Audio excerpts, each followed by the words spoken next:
Please stay tuned for important disclosure information at the conclusion of this episode. Hi, and welcome to The Long View. I'm Jeff Patak, Chief Ratings Officer for Morningstar Research Services.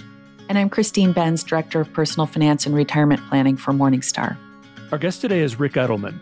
Rick is founder of the Digital Assets Council of Financial Professionals, or DACFP, an organization he formed in 2018. DACFP aims to advance financial professionals' knowledge of blockchain and digital assets. Prior to forming DACFP, Rick and his wife Jean founded Edelman Financial Services, which grew to become one of the largest registered investment advisors in the U.S. before it acquired Financial Engines to form Edelman Financial Engines in 2018. Rick is a fixture in financial media where he's known for his radio show and frequent print and television appearances, and has authored numerous books, including his latest, which is called The Truth About Crypto, a practical, easy-to-understand guide to Bitcoin, blockchain, and other digital assets. Rick began his career as a journalist after graduating from Rowan University with a degree in communications. Rick, welcome to The Long View. Oh, it's great to be with you both. Thanks so much for the invitation. Oh, it's our pleasure. Thanks so much for being with us. So a logical place to start is crypto. You are about to publish a book on the topic. It's called The Truth About Crypto, a practical, easy-to-understand guide to Bitcoin, blockchain, and other digital assets. I wanted to go to a recent interview that you gave in which you said that digital assets like Bitcoin are the future and will have the most profound impact on global commerce since the invention of the internet itself. Can you explain how you came to have such conviction in this area? Sure. Like everybody else who first stumbles upon Bitcoin, the immediate reaction is, huh? It's such a foreign concept. It is totally new and different. The first new asset class in 150 years. The last one was oil, discovered in the 1850s. And look at the incredible impact that has had on the global economy. This is going to be similar, and it is as different to the world as oil was. The reason it's so profound is because it is essentially Internet 3.0. And this is what I've begun to learn in my journey down the rabbit hole of crypto. I first was introduced to this back in 2012. And it made no sense to me, like it does to anybody when they first encounter it. But rather than just dismissing it out of hand, I realized there must be a there. And if there isn't, let's figure that out too. So I began doing a lot of research through 2013, began investing in early 2014, and really have never looked back. And what I've come to discover through my research is exactly as you said, Jeff. This is the most profound innovation for global commerce since the internet itself. And that's simply because this is the next iteration of the internet. The first internet back in the 1990s essentially was the internet of people. The internet connected us. We were able to send emails, instantaneous messages for free anywhere in the world. We didn't have to go to the post office or FedEx. That was revolutionary, and that was quickly followed by Facebook, the ultimate social connector. That was Internet 1.0, in essence, the connection of people. Next, we had the Internet of Things, the Internet 2.0. This is where your car talks to your phone. Your coffee pot talks to your phone, and your refrigerator talks to your milk carton. The Internet of Things is growing, and it's massive, and it's Bluetooth technology is allowing us to do incredible things faster, safer, more efficiently than ever before. Now we have the Internet of Money, and that's what blockchain technology allows us to do. We can now move money over the internet as easily as we've been moving messaging, emails and texts over the internet. It's hard to overstate the incredible impact on commerce that this will allow us to have. Sometimes innovations come along, but it isn't immediately clear how they can be applied in a practical sense. Do you think that's a fair way to characterize crypto right now? And if so, how do you reconcile the trillions invested in cryptocurrency with crypto's limited practical applications to this point? Very valid observation, Christine. You're absolutely right. It takes a while for a new innovation to gain traction and acceptance and implementation deployment into the marketplace. And that's what we've been witnessing over the past 12 years, 13 years that crypto has been around since the invention of Bitcoin in 2009. It takes a while. Thanks to exponential technologies, we are seeing rapid deployment and development much faster than we used to have. I mean, if you go back to the invention of the light bulb, radio, television, automobiles, it took decades for those inventions to be permeated throughout society. Thanks to computers, we can innovate and deploy with incredible speed, unlike ever before. It's only been 12 years since Bitcoin was invented, and already 300 million people worldwide own it. It took decades for 50 million Americans to get electricity or a radio or a television or a telephone into their homes. So, one perfect, wonderful illustration, when Pokemon was introduced, it took a week to get 50 million people online using Pokemon. So it's just the fact that the technology is able to be deployed so rapidly through the internet onto our smartphones that allows the adoption to occur really fast. And we're beginning to see that snowballing effect at an exponential rate. Although commerce is just now beginning to get with it in that regard, users and investors have been able to anticipate this, and that's why you've got $2 trillion market cap for Bitcoin and other digital assets, because the investment community, the research community are all moving in anticipation of that commercial adoption. And that's how money gets made. And that's why there's so much wealth being created in this space, even in advance of the widespread commercial availability of the innovations themselves. When it comes to things like stocks and bonds, we use cash flows to try to estimate intrinsic value, but that's not possible with Bitcoin, as there are no future cash flows. Given that, what confers Bitcoin's value, especially considering its volatility currently makes it hard to use as a medium of exchange? Yeah, this is where people's heads explode.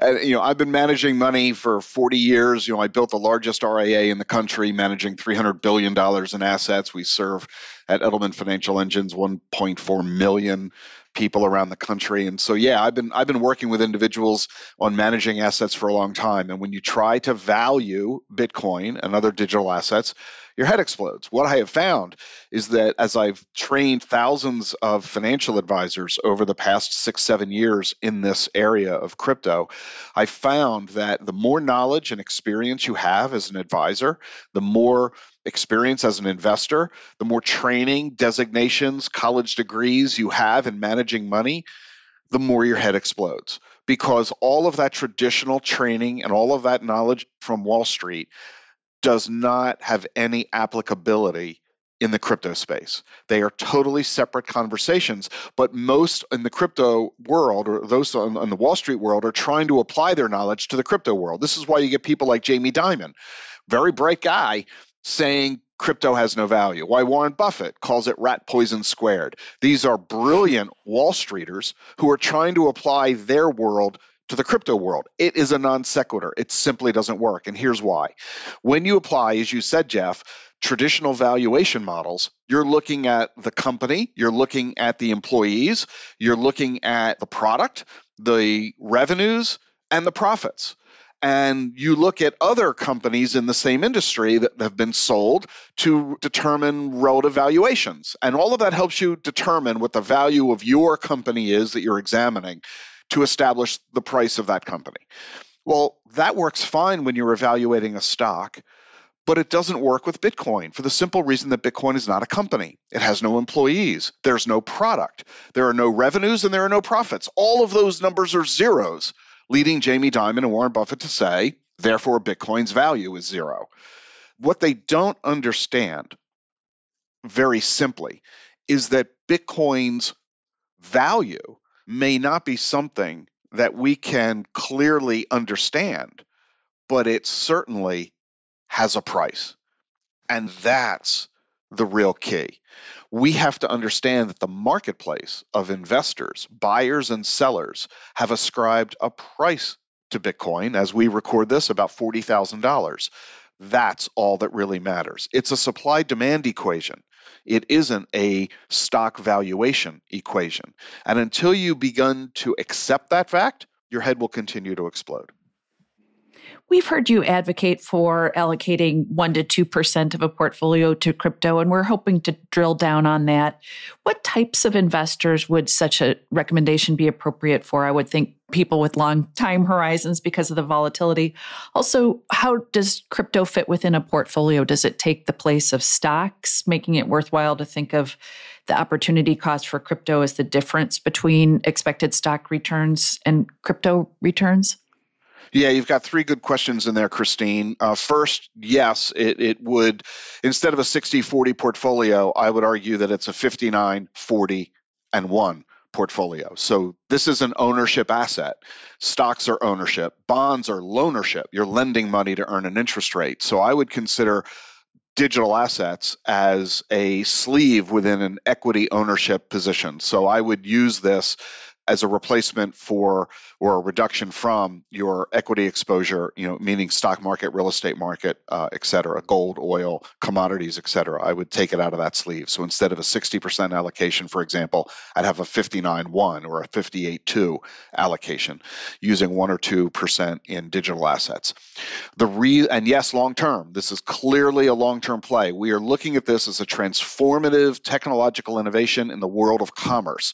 This is going to take the next several years, the decade, to get implemented in global commerce. So this is a long-term investment strategy. It is not a get-rich-quick, although clearly a lot of people have gotten rich quick. That's a nice happenstance. That's not the point of it all. This is a transformational technological innovation, just like investing in automobiles in the 1920s, airlines in the 1950s, and the internet in the 1990s. This is a long-term play. So yes, you have a long-term outlook for this. Don't try to get rich quick. Consider yourself lucky, not smart if you do. And third, who should own this? It should be part of, and I believe it will be part over the next several years, of every routinely diversified portfolio. If you believe in diversification and you believe in owning a wide variety of asset classes, stocks, bonds, government securities, real estate, oil, commodities, foreign securities, et cetera, then you want to own as many diversified asset classes as you can.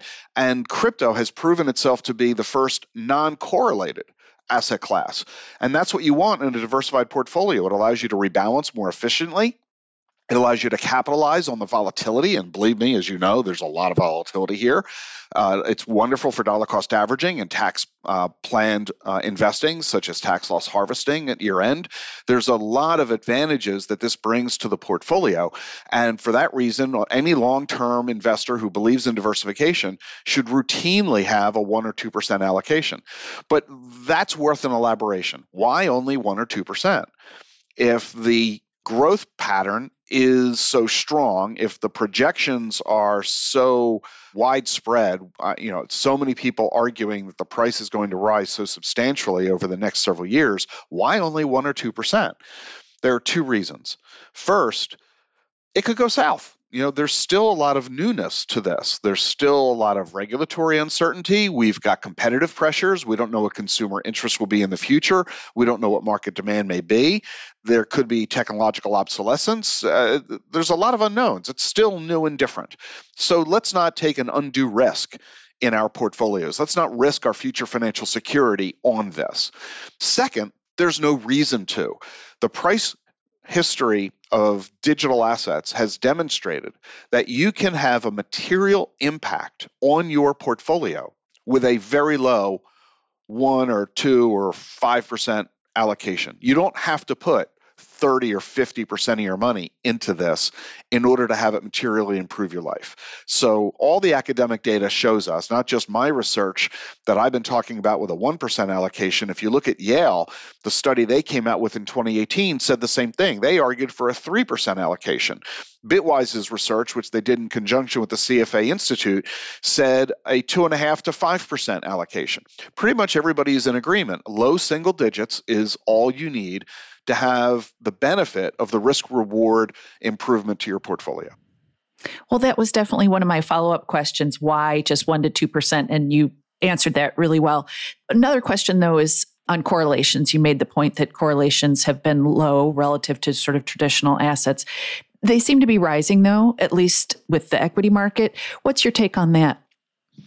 This is an important observation. We did notice from October of 2021 through February of 2022 that correlations between crypto and stocks grew dramatically. That has ended as we went through the month of March of 2022 at our recording now, those correlations went away and Bitcoin has returned to its more historic pace or pattern of low correlation. In other words, the jury's out. Is that correlation that existed for a few months late last year, was that an unusual thing, or will that become more common and become a trend? Why did it happen, and will it persist? That's the key set of questions we've got to answer. The reason that it began to occur and never did before is a reflection of Bitcoin's mainstreaming. Throughout most of the life of crypto, it has been individual investors, often fringe investors, those that are avant-garde, truly doing something new and different, and that's a relatively small community. Suddenly, finally, many of us would argue, over the past year, institutional investors have gotten engaged. In fact, in 2021, institutional trading of Bitcoin was twice as much as retail trading. We now have pension funds, endowments, major corporations like MassMutual. Last year, they bought $100 million worth of crypto. MicroStrategy owns $5 billion worth of crypto. We have Tesla. You can do this through PayPal and Square. There are hedge funds, family offices, all engaging finally for the first time by buying this and adding it to their portfolios, recognizing that this asset class has additive values for both diversification purposes and return potential. Well, when institutional investors add crypto to their portfolios, what we're discovering is that they're considering it another sleeve of their equity assets. And when they decide to sell off those equity assets, like we experienced in January and February of 2022, they sold off their crypto, just like they sold off their stocks. So they're treating crypto more like an equity asset than they are a non-correlated asset. And the question is, are institutional investors going to persist in that behavior? If so, we will probably see higher correlations of crypto to stocks than we did over the past decade. Jury's out. We're going to have to wait and watch, but your observation is important because this could have an impact on one of the benefits of owning crypto, meaning the non-correlation element. For those that maybe would take a devil's advocate position and ask, what's wrong with assuming that, like the internet, the technology behind crypto will come to permeate industry and finance to an extent that investors can exploit the trend by holding the stocks of firms that eventually exploit that technology. That's kind of what happened with tech and internet, which investors have come to own in a big way as they become a larger part of the market. But do you think that's the wrong way to be thinking about crypto, that you need to have the sort of direct investment in that area in order to fully reap the benefits, that you can't necessarily count on it seeping into these other places where they're more accustomed to investing? No, I don't think it's wrong at all. That's a very good approach. And in fact, it's the difference between those who are inventing the tech and those who are deploying the tech in their business. Look at Amazon. What a wonderful example in the world of robotics. Amazon is known as a retailer. That's what they do. They sell us whatever product we want to buy. They'll deliver it in a day. But what a lot of folks don't realize is that Amazon is one of the biggest users of robotics. They have 350,000 robots in their warehouses. They're not developing the tech. They're buying robotic technology from robotics companies. And they've been making investment into robotics companies for exactly that purpose, because they're such a big user of the technology. The automotive industry is a big user of robotics technology, obviously, but they're not inventing that tech. They're buying it from those who are building it. So rather than arguing which is the better way to go about it, do you buy the stock of the company that's building robots, or do you buy the stock of companies that are using robots? I don't think it's an either or question. I think as part of a diversified portfolio, you do both. You invest in both the companies that are inventing the tech as well as the companies that are deploying it. You're going to win in both directions. So yes, you can invest in Amazon to get a robotics play, while you can also invest in Boston Dynamics as a robotics play. So I don't see why we need to argue over which course of action is better. I think your fundamental premise, Jeff, is accurate. No matter whether you invest in blockchain or digital assets, you are going to have ownership in them because every company in the world will be using these technologies to help them build or run their businesses. You formed the Digital Assets Council of Financial Professionals in 2018. Can you talk about what that council aims to do and how it goes about it? Yeah, I was really frustrated as a financial advisor, and I have a reputation of being a thought leader. I tend to try to pay attention to where the world of personal finance and Wall Street and investment management are going. I've written 10 books, and I spend a lot of time trying to figure out the future so that the advice we give our clients is the advice they need for where they're headed, not where they've been. Too many people I find in the financial services industry merely recommend to clients things that have been successful in the past. And we all know that past performance doesn't guarantee future results. That's stamped on every, front page of every prospectus that nobody ever reads. And my journey into crypto, starting in 2012, made me realize over the next several years that this is a profound innovation that has huge investment wealth creation opportunity, but most in the financial community don't realize it. And since most consumers turn to the financial community for investment advice, we manage 2/3 of all the investment money in America.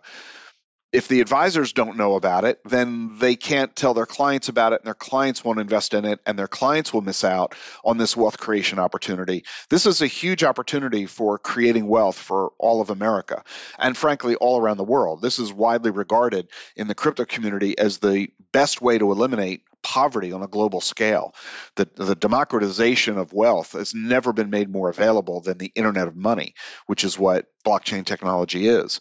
So recognizing that advisors didn't know anything about this and there were no resources for them to learn, I created 4 years ago DACFP, the Digital Assets Council of Financial Professionals, to teach advisors and their firms, their legal and compliance staffs, their home office staff, their HR and training, their operations, and their sales and marketing teams what this technology is. How does it work? Why do they need to care? How can they incorporate this into client portfolios? What are the investment options? What's the investment thesis?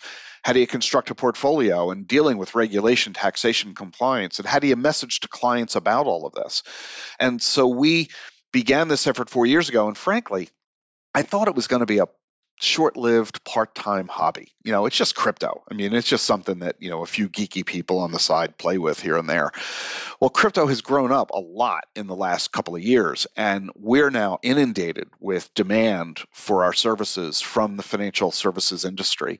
I now have 23 employees in the company, and we're adding more as I speak, because so many advisors and so many financial services firms realize this thing ain't going away.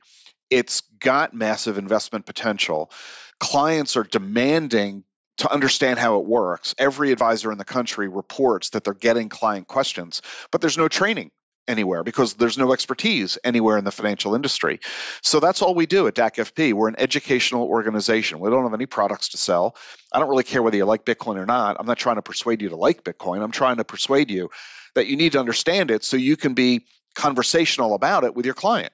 The best analogy that I give advisors is about annuities. Every advisor in the country has a very strong opinion about annuities. Some love them, some hate them.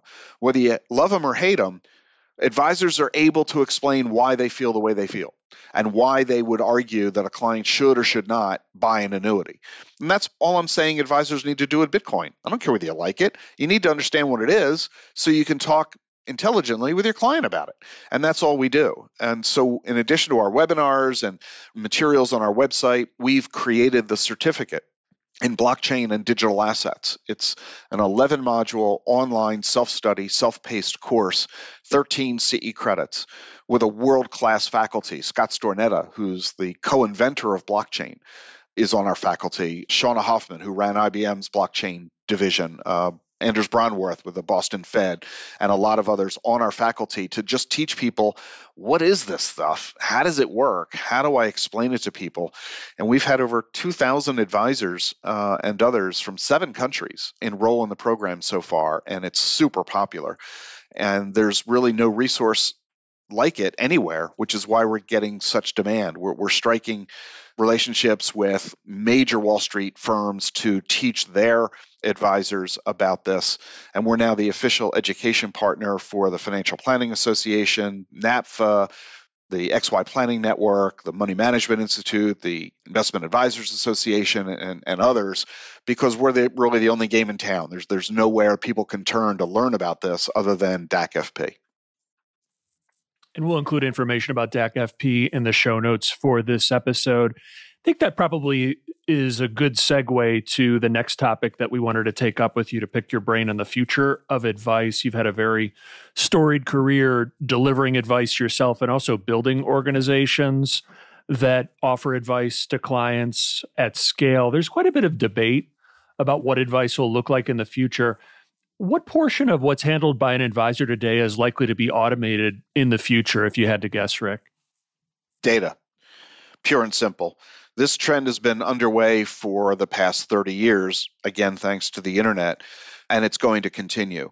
Back in the 80s, when I got started, clients had to call me on the phone to ask me what the price of a stock was at the moment. If you wanted to know what the price of IBM was, you had to call your broker. And this is why brokerage firms used to have big lobbies, lots of furniture, with a ticker running across the wall behind the receptionist's desk, because it was the only way for an investor to get the current pricing. If you tried to go to any other resource, it was a 15-minute delay, which was of no value.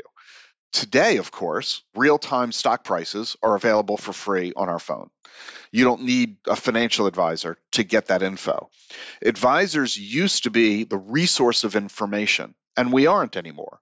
And that trend is going to continue more and more. The data collection, the data display, and the distribution of data is increasingly automated. We're already seeing robo-advisors and online trading tools and calculators that are all free, all available in real time, that aggregate all of your financial info from your bank and your brokerage firms and your 401k, putting it all on a simple little dashboard for you so that you can see all the information about your personal finances. You don't need a financial advisor for that. You also have mountains of data about what's happening in the financial markets, economics, the socio-political environment, all of this throwing huge amounts of data at you. And the advisors have access to that data as well, of course, often far more sophisticated because we have institutional resources of information that ordinary retail investors don't have access to. The data is available in huge quantity. So nobody needs an advisor for that. What we're going to need the advisor for, and where the advisor will become even more vital in the future than in the past, is in the interpretation and analysis of that data. What does it all mean? What matters? What actions should I take as a result of all of that information? We need the skilled training and expertise of the advisor to interpret the data, to turn it into actions for the consumer without them having to spend huge amounts of time and that effort on their own.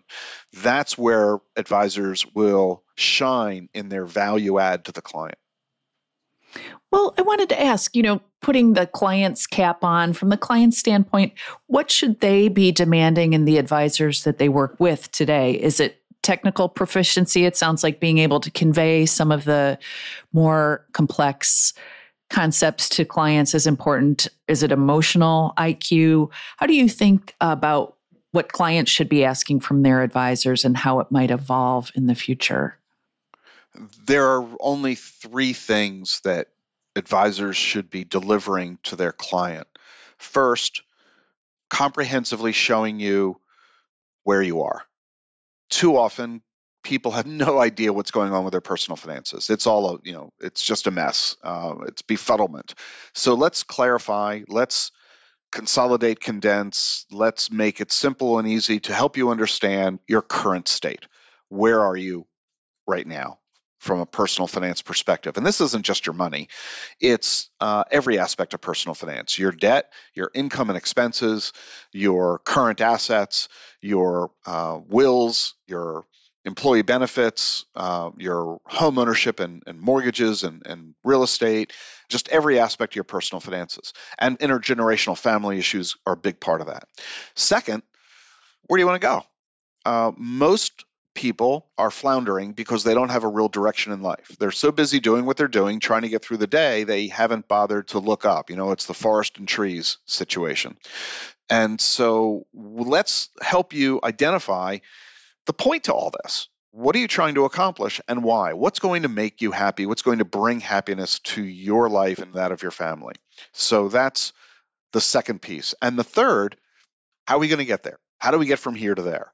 And that mapping out of the plan is exactly what you should be asking for from your advisor, who can't deliver it until they go through the steps 1 and 2. Where are you? Where do you want to go?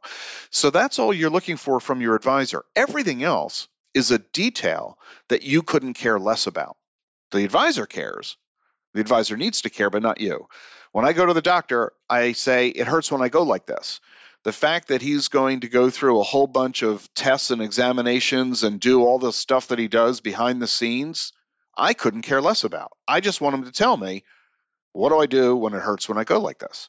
And that's the way most consumers feel about their personal finances. I don't want to become an expert in this. That's why I'm hiring you. Make it simple, make it easy, make it quick, make it in plain English, and if you can, make it interesting and entertaining at the same time. That's all investors want. That's all the American household wants. And advisors who can deliver that are going to be the biggest, best advisors in the country. So one thing you mentioned is this idea of financial planner as kind of a life coach or, financial life planner. One question I've been wondering, though, is, are people who have been trained in investing first and foremost necessarily well equipped to help clients sort out some of those questions? I just wonder how advisors can sort of climb that hurdle if their skill set started somewhere completely different. You're right. The majority traditionally don't have the training or the natural inclination to do that. This is an EQ conversation, at least as much as an IQ, and I would argue more. We're talking about humans. This isn't about money. This is about people. I argue for years that managing money is easy. Managing clients is hard. It's not. We know how to manage money. The Wall Street has figured that out for decades.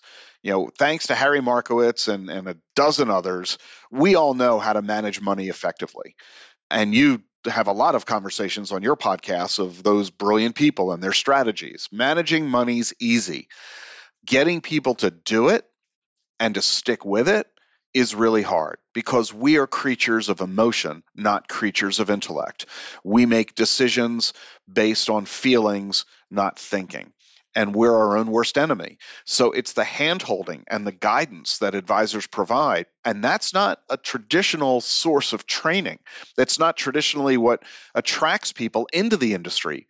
Historically, people got into the business because they love numbers and they love money and they want to pay attention to numbers so they can make a lot of money. And they don't really pay attention to risk or people's attitudes about risk.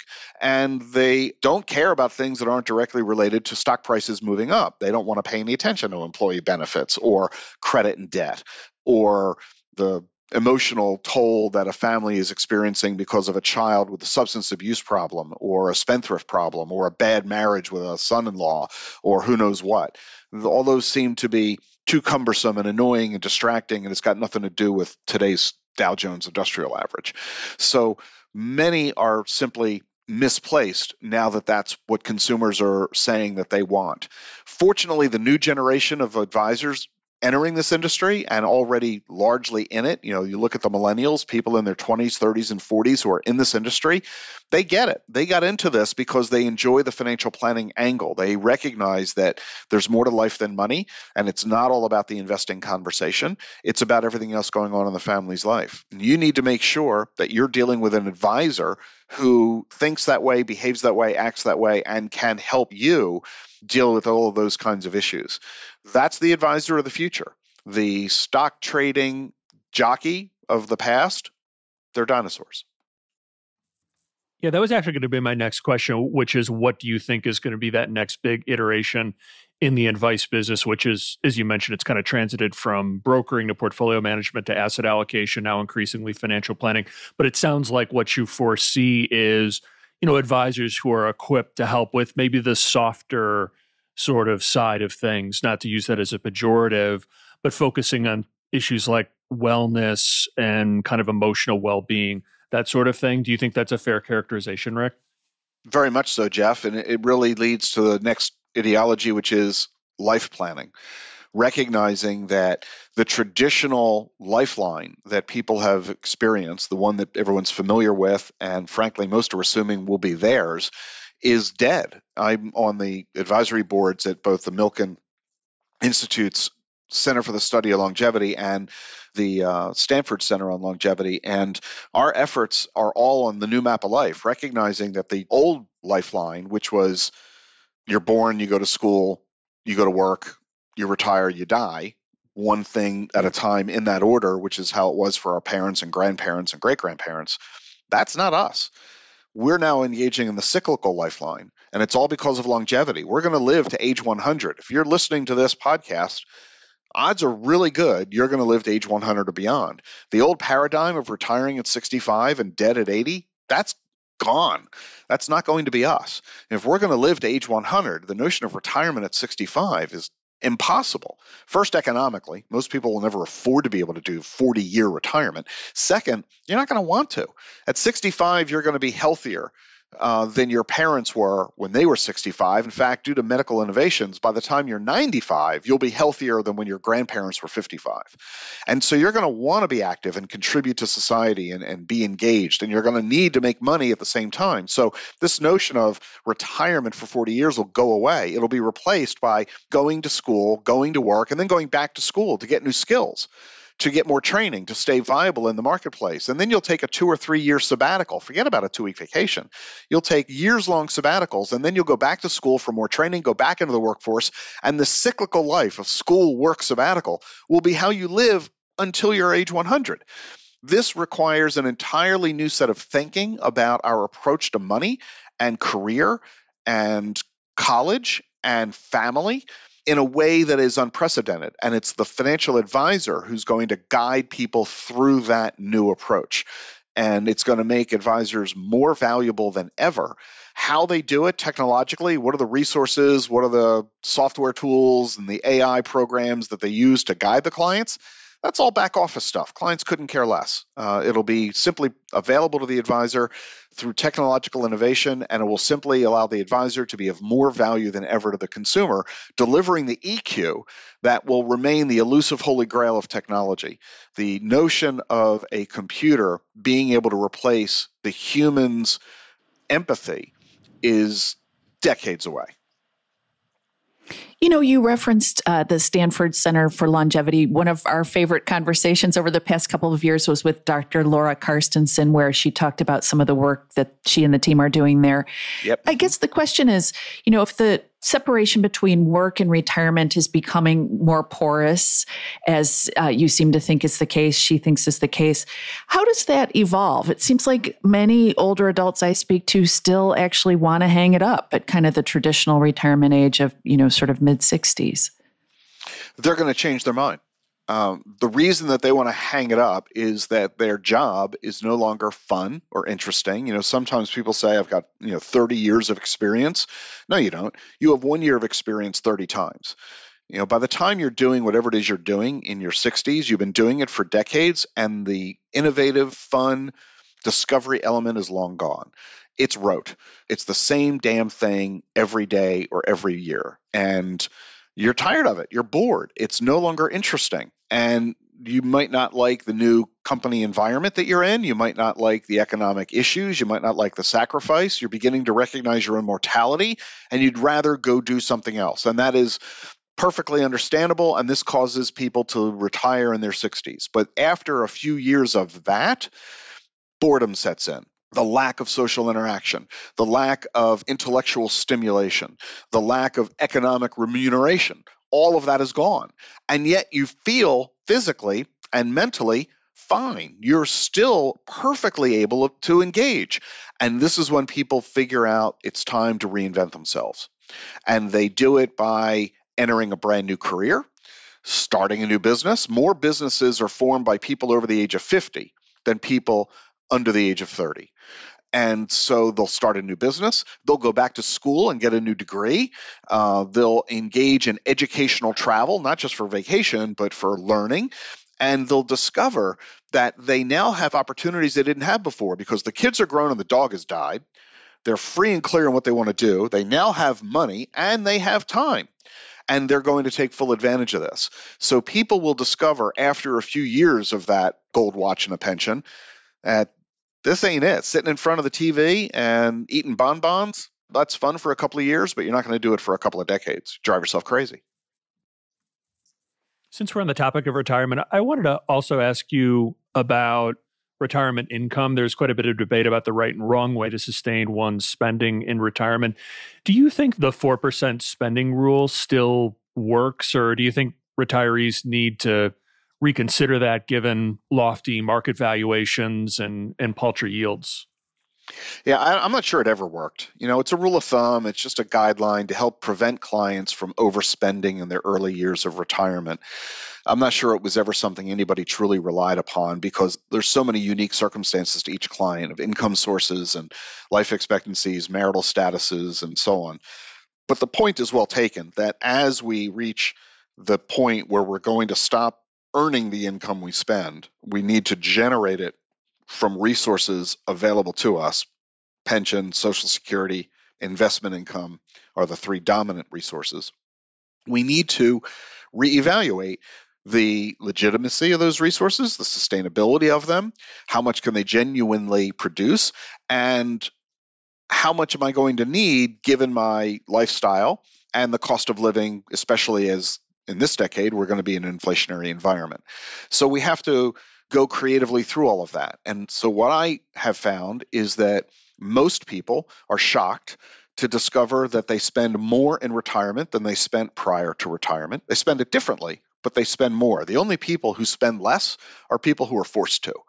If you're spending less in retirement than you did pre-retirement, it means you failed in your financial plan. You should spend or be able to spend at least as much as you spent before. You'll spend it differently in more fun ways, but the dollar amounts will go down, especially when you consider healthcare costs. You're going to spend a lot on that as you age. In addition to that, we have the longevity factor. And for that reason, it argues, as I mentioned a moment ago, that you're going to go back to work in retirement, but you're not going to go back to a 40-hour work week. You're going to work for 10 hours a week, or maybe 15 or 20 hours in a month. You'll make 10 or 15 grand a year. You don't have to make $100,000 a year. 15 grand, 20 grand in a year to supplement your income is plenty to allow your nest egg to last as long as you do. So all you got to do is work an extra year or two in your career. Don't retire at 65, retire at 67, and then go get a part-time gig until you're in your 70s, and you'll be amazed at how impactful that is in making sure you never run out of money. You add the 4% or what now Morningstar is suggesting 3.33% on a distribution basis of your portfolio, and you'll be fine. You mentioned annuities and that every advisor has an opinion about them.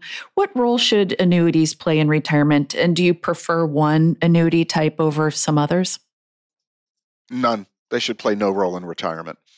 I am very concerned about the annuity marketplace, and I've been working with a couple of annuity carriers to solve this dilemma. I used to love annuities back in the 80s and 90s. They had guaranteed features that the products no longer offer because the insurance industry realized they couldn't afford the guarantees that they were offering. So the annuity products today, there's one flavor that I kind of like, or I should say kind of don't hate, and that's a low-cost, fee-based variable annuity. For 50 or 60 basis points, you can invest in a stock portfolio on a tax-deferred basis. What's not to love? So, it's kind of like a non-deductible IRA. So great. That's perfectly fine. But to use an annuity, an income-oriented annuity, to generate income in retirement, I have a real problem with, again, simply because of the longevity curve. I haven't found yet, I keep looking, and I am, as I said, talking with insurance companies about the development of a product that solves the longevity crisis, meaning The actuaries of these products are assuming traditional life expectancies of 85, 90, or 95. And they're basing the incomes they're providing on a monthly basis on that actuarial data, which is all valid historically. But it doesn't take into consideration the exponential growth of changes in longevity due to advances in medicine and neuroscience, in bioinformatics, in 3D printing, nanotechnology, and so on, that are contributing to our longer lifespans. The fact that over the next 15 years, we're going to cure the leading causes of death. We're going to eliminate heart disease, respiratory illness, obesity, diabetes, cancer itself. Over the next 15 years will be gone. And what has been killing people in their 80s and 90s is now going to allow us to live to age 100 plus. I don't think the annuity products today that are being sold have that factored into their modeling. What happens if a whole bunch of the people who buy annuities, instead of dying at age 90 like they're supposed to, live to 105? I don't see how the insurance or annuity company that is guaranteeing those incomes is going to be able to continue paying those checks. And I fear that you're going to have millions of retirees dependent on those annuity products going to be getting letters in the mail one day saying, sorry, no more money. Your principal's gone and the checks are stopping. I think it's a real problem that many are not paying sufficient attention to. I wanted to make a quick left turn to portfolio construction, if we could. We've seen, as you know, both the stock and bond market pull back recently, which is a little atypical given the way bonds have helped to cushion stock market losses in the past. Some are using this time to argue for different approaches to portfolio construction, including heavier use of alternatives. Do you agree with that? And to the extent that you do, how do you think portfolio construction might need to be rethought in view of this? Yeah, Jeff, I think that is all absolutely correct. The party's over, and most people are totally unaware of this for the simple reason that our life experience has not prepared us for what's happening next.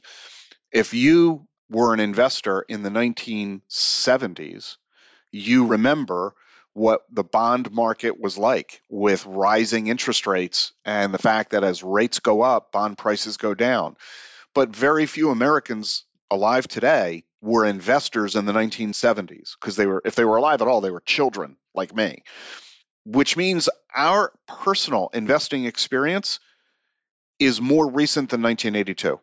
And therefore, from 1982 to the present, if you owned a bond or a bond fund, any kind, government bond, corporate bond, municipal bond, I don't care what it was, it made money. You not only earned a lot of interest, but it rose in value. And that lulled everybody into a false sense of confidence that bonds are safer than stocks. It's been true for the past 40 years. But that's only because we've had a declining interest rate environment for the last 40 years. That party's over. Interest rates are now near zero. The Fed has turned the direction around and already begun to raise rates, and they're going to raise rates a lot more over the next 2 years. And as rates go up, the value of bonds goes down. And most people are completely unprepared for this because they have no knowledge or education or personal experience about it. And therefore, people who are running away from stocks into the perceived safety of bonds literally jumping out of the frying pan and into the fire. And we're going to see massive losses in the bond market. We already have so far this year, massive more to come. And the sad part is that it's going to cause losses to the very people who can afford the losses least: safety, conscious, income-oriented investors. And it's a real crisis. And this is a generational shift, comes only once every half century. We're experiencing the crux of it right now. We're at the knee of the curve, and there's too little warning about this from the financial advisory community. Some out of motivated self-interest, some out of a genuine lack of knowledge themselves because they're so young and inexperienced and uneducated. So yeah, we need alternatives that we need to implement to our clients right away to provide a different approach for generating income in a safe way. Alternatives make a lot of sense, and there's a wide variety of alternative ways to generate income, not least of which also includes crypto, because you can now generate yields that are 5 to 15% from digital assets. Sounds like a ridiculously high rate of interest until you understand again, that crypto operates totally differently from any other aspect of the financial marketplace. So there are a lot of alternative approaches that need to be considered. And you're right, Jeff, this is a huge deal.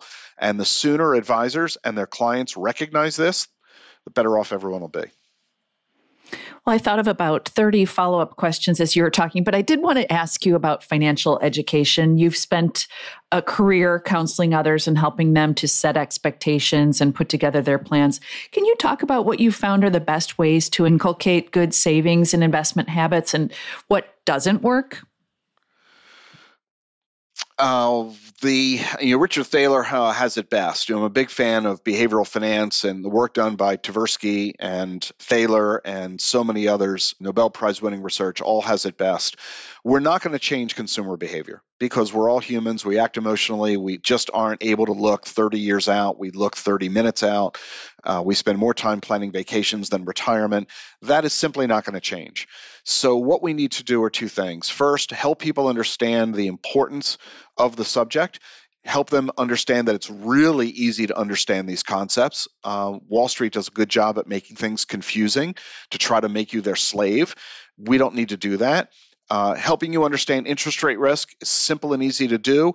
Anybody can learn it, even a 5-year-old, and it should be taught as early as elementary school. Once we teach people this, we then help them understand that the best way to have you implement it is to automate it. And this is what Richard Thaler argues for so much. We need to automate America's money behaviors. This is why 401ks are so successful, because you have money taken out of your paycheck without you thinking about it. The savings occurs automatically. Same thing with Social Security. I don't have to ask if you're willing to save. I don't have to motivate you to write a check or make a deposit. It just happens automatically. And we need to do more and more of that for every aspect of key personal finance issues. We need to do it not just for retirement like we do with a 401k.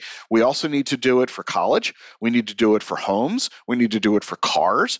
And we need to do this for cash reserves and rainy day funds, because all of those things happen in life and nobody is going to take the effort and the time to go proactively handle it on their own. Even if they try, they won't sustain it. Even if they attempt to sustain it, life gets in the way with a job loss or a medical issue or a distraction, and they just don't stick with it.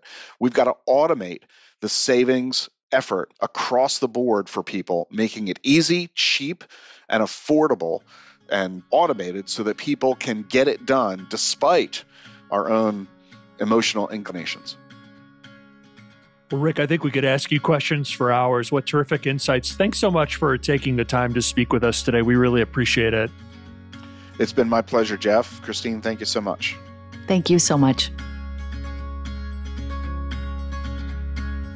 Thanks for joining us on The Long View. If you could, please take a minute to subscribe to and rate the podcast on Apple, Spotify, or wherever you get your podcasts. You can follow us on Twitter at SYouth1, which is SYOUTH and the number 1. And at Christine_Benz. George Cassidy is our engineer for the podcast, and Carrie Gretchick produces the show notes each week. Finally, we'd love to get your feedback. If you have a comment or a guest idea, please email us at thelongview@morningstar.com. Until next time, thanks for joining us. This recording is for informational purposes only and should not be considered investment advice. Opinions expressed are as of the date of recording. Such opinions are subject to change. The views and opinions of guests on this program are not necessarily those of Morningstar Inc. and its affiliates. Morningstar and its affiliates are not affiliated with this guest or his or her business affiliates unless otherwise stated. Morningstar does not guarantee the accuracy or the completeness of the data presented herein. Jeff Patak is an employee of Morningstar Research Services, LLC. Morningstar Research Services is a subsidiary of Morningstar Inc. and is registered with and governed by the U.S. Securities and Exchange Commission.